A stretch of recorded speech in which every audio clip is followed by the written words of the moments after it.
মধ্যে পাঠ হৈছে নাৰদ বদতি মহা ঋষি শুনা ব্যাস তুমি কি কৰিলা সবে জগতকে নাশ। দেৱৰ্ষি নাৰদে প্ৰথম ভাষ্য পঢ়াইছে, হে ব্যাসদেৱ তুমি গোটেই জগতকে সৰ্বনাশ কৰিলা। বোলে কেনেকে? নিৰন্তৰে পশুৰ লোৱাইলা তুমি প্ৰাণ। বোলে নাহি মন্দ কৰ্ম আৰু ইহাৰ সমান।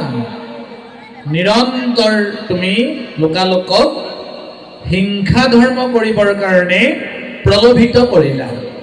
তোমাৰ প্ৰলোভন বাক্য শুনি লোকালোক আকস্মিতে লোকক কৰাইলা হিংসা ধৰ্ম।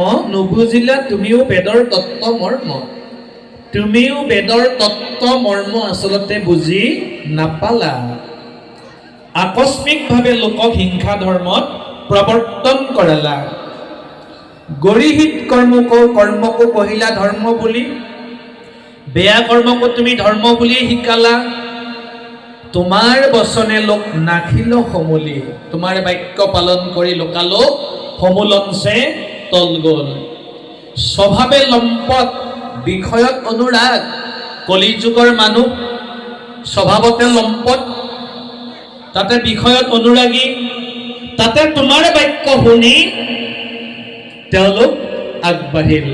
সেই কৰ্মবোৰ কৰিবৰ কাৰণে স্বৰ্গ পাইব বুলি ৰংগে কাটে হংসচা। তোমাৰ প্ৰলোভিত বাক্য শুনি জানি স্বৰ্গক আশায়ে বোলে কৰৈ নানা হিংসা ধৰ্ম নানা দেৱ পূজয়। পুণ্যক্ষয় ভৈলে দুনাই নৰকত মজয়। তোমাৰ বাক্য পালন কৰি স্বৰ্গক আশা কৰি হিংসা ধৰ্মৰ আশ্ৰয় ললে আৰু সেই পুণ্যৰ বলত স্বৰ্গ পায়। স্বৰ্গ ভোগ কৰাৰ পিছত পুণ্য শেষ হৈ যায়।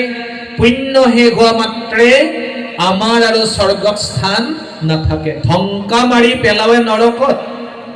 আমাক আকৌ নৰকলে গতালক মাৰি দিয়ে। এই কথা অধ্যয়ন কৰি শাস্ত্ৰ পঢ়ি সাধু সংগত ইয়াৰ তত্ত্ব মৰ্ম জানি যদি কোনোবা পাঠক বক্তাই জ্ঞানীজনে সমাজত ক'ব বিচাৰে, নাৰদে তেতিয়াই ভৱিষ্যৎবাণী কৰি থৈছে, হে ব্যাসদেৱ এইখিনি কথা জানি শুনি যদি কোনোবাই প্ৰচাৰো কৰে, বোলে বোলৈ উপালম্ভ কৰি বচন খণ্ডিত। ব্যাসতো অধিক ভৈলা এহেন্তে পণ্ডিত।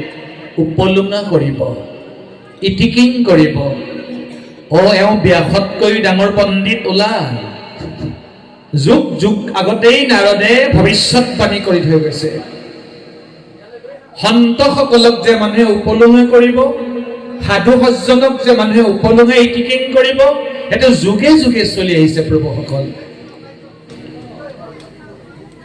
শেষত কলে, প্ৰকৃতি কহিলা তুমি আনসে ধৰ্ম, নকৰিলা প্ৰখ্যাত কৰি কৃষ্ণ কীৰ্তন। ব্যাস তোমাৰ আটাইতকৈ ডাঙৰ দুখ হ'ল এইটোৱে যে কৃষ্ণক তুমি পৰোক্ষভাৱে প্ৰকাশ কৰিলা। বাকী মায়াময় ধৰ্মক আগম মাৰ্গক মুকলিকৈ প্ৰকাশ কৰিলা। বোলে সিজিল তোমাক ঋষি পৰম অন্যায়। এইটো তোমাৰ আটাইতকৈ ডাঙৰ দুখ। সিজিল, ডাঙৰ অন্যায় হ'ল, অপৰাধ হ'ল। নাহি সুস্থ চিত্ত তব সেই অভিপ্ৰায়। এই দুখৰ কাৰণেই তোমাৰ চিত্ত শান্ত নাই।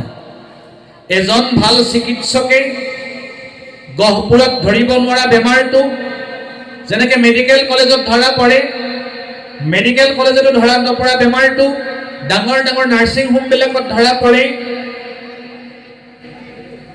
নাৰদ এজন সুচিকিৎসক ৰূপে ধৰা দি ব্যাসৰ এই মহাব্যাধি উদ্ধাৰ কৰিলে, ধৰা পেলালে।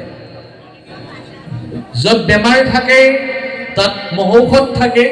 হৰিনামক মহৌষধ বুলি কৈছে। নাৰদে কৈছে যে তুমি, তোমাৰ বেমাৰ এইটো, তোমাক মহৌষধ দিয়া হওক। হে মোৰ উপদেশে কৰা ভাগৱত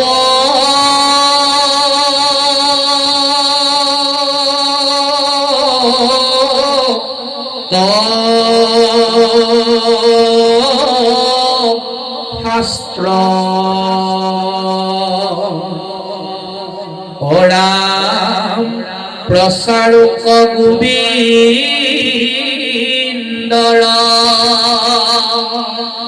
গুণনা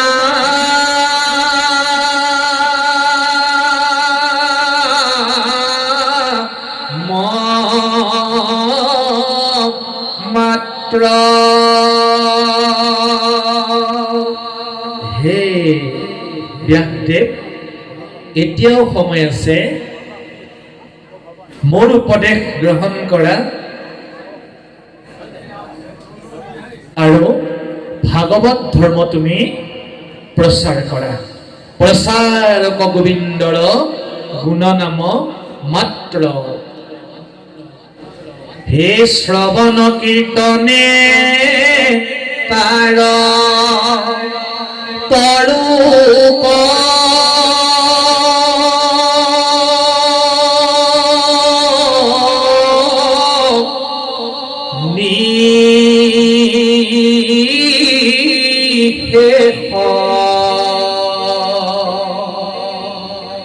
এৰাম দূৰ হওক তোমাৰ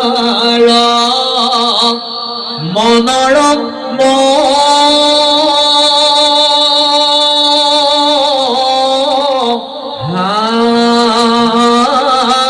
ক্লেশ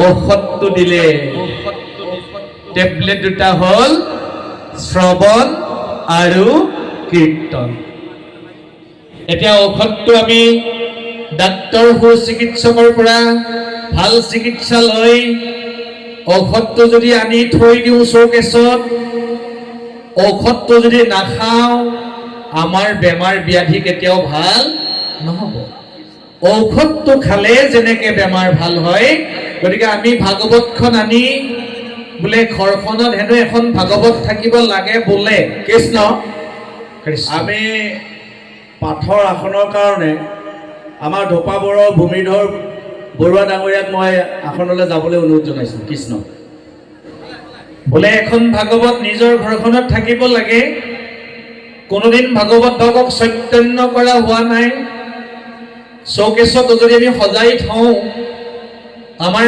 মৃত্যুলৈকে ভাগৱত ভাগ যদি চৈতন্য কোনোদিনে কৰা যোৱা নাই ভকত এজন মাতি আনি বা নিজে হ'লেও ভাগৱতখন ঘৰত ৰাখি থলেও আমাৰ কোনো লাভালাভ নহ'ব এই ঔষধটো চৌকেছত থোৱা হ'ব ঔষধ নাখালে যেনেকে ৰোগী ভাল নহয় গতিকে আমিও যদি শ্ৰৱণ কীৰ্তন ভক্তি নকৰোঁ তেনেহ'লে আমি সংসাৰ ব্যাধিত পতিত আমি অনবৰতে সংসাৰ ব্যাধিত পতিত হৈ আছো এয়া মাধৱ পুৰুষে নামঘোষাত লিখিছে ও পতিত পৰিয়া ৰৈলো এ ভৱ সাগৰে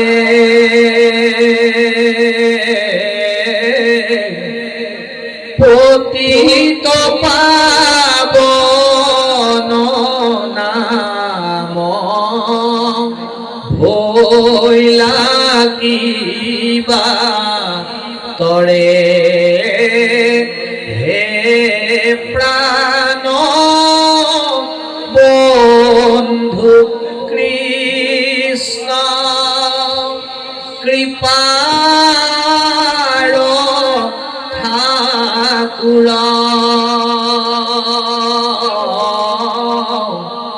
অনুয়ে কৰা দায়া মায়া হোক দূৰ এই মাধৱ পুৰুষৰ ভাষ্য দেই প্ৰভুসকল আমি সদায় নিজকে পতিত বুলি ভাবিব পাৰিব লাগিব বিষয়ত আতুৰ হৈ আছো বুলি ভাবিব লাগিব আৰু আমি আত্মিক নিবেদন আত্মাৰে সদায় আমি ঈশ্বৰক কান্দিব লাগিব পুৱা সন্ধিয়া নিত্য গুৰু সেৱা আমি কৰোঁতে ঈশ্বৰক আমি কান্দিব লাগিব। অকল ভাগৱত গাই বাই ফুৰিছোঁ, এখনো শৰাই বাদ পৰা নাই জীৱনত, কিন্তু নিজে গুৰু সেৱা কোনোদিন কৰা নাই। যদি গুৰু সেৱা আমি কৰা নাই, তেনেহ'লে আমাৰ অকল ভাগৱত শ্ৰৱণতে আমাৰ যিমানখিনি কাম হ'ব লাগে সিমানখিনি হয়তো নহ'ব। কাৰণ মাধৱদেৱে গুৰু সেৱাৰ ওপৰত অতি গুৰুত্ব দিছে। গুৰু সেৱাৰ ওপৰত গুৰু সেৱাইহে তেওঁক আজি বিশ্ববিখ্যাত, বিশ্ব বৰেণ্য কৰিলে গুৰু সেৱাই। তেওঁ নিজেই লিখি থৈ গৈছে, সেই নামঘোষাত যি পৰম সত্য আনি থৈ গ'ল, সেয়া গুৰু সেৱাৰ বলত পোৱা সত্য বস্তু, শাস্ত্ৰ অধ্যয়ন কৰি পোৱা সত্য বস্তু, হৃদয়ত পৰমেশ্বৰে দিয়া সত্য বস্তু, অৰ্থাৎ গুৰু সেৱা তেওঁৰ জীৱনৰ প্ৰথম বস্তু আছিল। হে গুৰু সেৱা কৰি মই জীৱা সত্য পাইলো, অ সেই সত্য আনি ঘোষা শাস্ত্ৰে নিবন্ধিলো। গুৰু সেৱাই মূল বস্তু প্ৰভুসকল। যাৰ জীৱনত গুৰু সেৱা নাই, তেওঁ ভকতিৰ